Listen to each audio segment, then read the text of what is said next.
our backyard at the Tundra Trio. We will hear the roar once the pick is made, but we will, for you in the Tundra Trio, we will play for you the pick live. And it looks like it is what we just heard it. Oh, there's a commit. The roar from the crowd. So Jordy Nelson. There he is. Yeah, there's Jordy. With a nice haircut for Jordy. And here we go. We are pumping in the ESPN audio for you here at the Tundra Trio.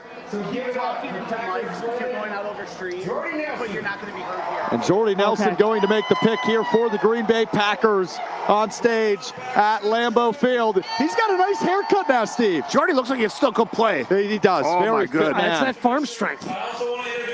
And they are introducing some Boys and Girls Club members of Green Bay here as we just await to see what the Green Bay Packers do here at pick 54. But we know we will be picking at 54. Now, we obviously thought there was potential they could trade out of 54, but with the run on edge rushers and now on a run on cornerbacks, it seems like this isn't a smart decision. Again, you got to find a trade partner if that's something you want to do. And this is the meaty part of the draft. This is where a lot of teams, again, are just going to be fine going, hey, we probably have 3 or 4 or 5 guys that are available to us. Anthony Belton, tackle, North Carolina. Oh, and they go offensive line. Wow. We didn't pick that one. Well, there you have it. Yeah. Surprise, surprise. So this is a guy they had in on a top 30 visit out of NC State. Now, what's interesting to me about this, so he's an offensive tackle. You're kind of locked up. You know what you have at guard, right? You're kicking down Elton Jenkins. Presumably Jordan Morgan is going to be one of those guards. You have Sean Ryan. You know Zach Tom.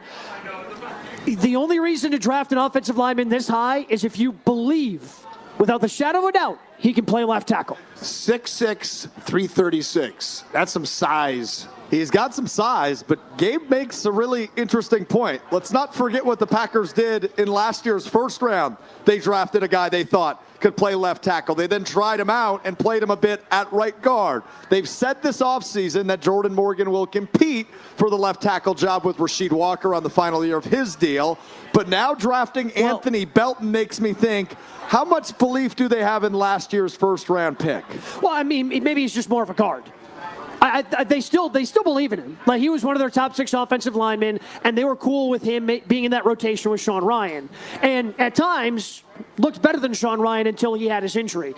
So I think that they're comfortable with him being an interior guy. But what did you say his size was, Steve? 6'6", 336. That doesn't translate to guard. No, you're not sliding that guy down into a guard position. That's this wall on the left side. I mean, yeah, and he has to be, because Zach Tom is presumably somebody that you're going to pay money to this offseason. It is by no means a sexy pick. Let's not get it twisted. A tackle in the second round, not a sexy pick. I can't even think of a nickname for him. Well, you can work on that. Anthony Belton, yeah, we can work on that. But regardless of whether or not this is a fun pick or a pick that intrigues you or a pick that translates to winning, we know you can never have enough offensive linemen. This offseason, Brian Gutekunst goes out and signs Aaron Banks. They lost one guy in the NFC. Yeah, that's the other guard you have. I forgot about Banks. Right. The NFC wildcard game, though, you lose Elton Jenkins and things crumble in terms of the offensive line. I think Brian Gutekunst took notice to that in the wildcard game and said, I can't let that happen again. I need more depth at the offensive line that I can trust. And with a 6'6", 330-pound frame, it seems like Anthony Belton going to be likely the rotational guard depth piece. Well, but again, the left tackle of the future. Because for whatever reason, there's something that they don't like about Rasheed Walker. He's fine, but they keep trying to replace him. They keep going, we're going to draft this guy. We're going to draft it. They keep putting him in competitions. All he does is win those competitions, but he's somebody that is going to be a free agent at the end of the year. They're likely not going to give him money. So if Belton ends up being the rotational piece, great. Maybe this is a 7th offensive lineman you can trust and you feel good about the depth. Teams that have 7 offensive linemen that they feel like they can trust, that is a luxury in the NFL.